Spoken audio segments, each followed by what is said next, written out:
വിവിധ ആവശ്യങ്ങൾ ഉന്നയിച്ചുകൊണ്ട് മോട്ടോർ തൊഴിലാളികൾ നടത്തുന്ന പാർലമെന്റ് മാർച്ചിന്റെ പ്രചരണാർത്ഥം നടത്തുന്ന വാഹന പ്രചരണ ജാഥയ്ക്ക് ശ്രീകണ്ഠപുരത്ത് സ്വീകരണം നൽകി.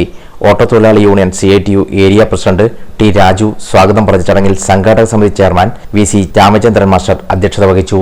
ജാഥ captain VK Baburaj, manager K Jayarajan, ജാഥ vice captain UV Ramachandran, KK Sreedharan, MC Haridasan master, KP Dileep എന്നിവർ സംസാരിച്ചു.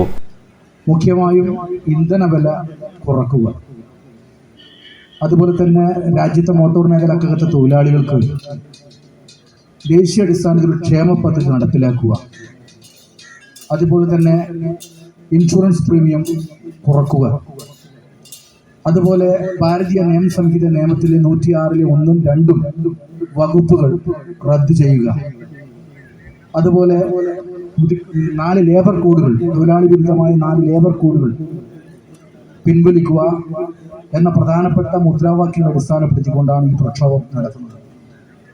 നമുക്കറിയാം, 2014 അധികാരത്തിൽ വന്ന നരേന്ദ്രമോദി സർക്കാരിനെതിരെ വലിയ പോരാട്ടങ്ങളും സമരങ്ങളുമാണ് ഈ കാലയളവിൽ നടത്തി വന്നിട്ടുള്ളത്.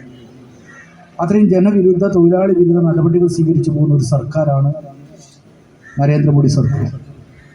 മോട്ടോർ മേഖലക്കകത്ത് സ്വീകരിച്ച സമീപനം നമുക്കത് വ്യക്തമാക്കുന്നതാണ്.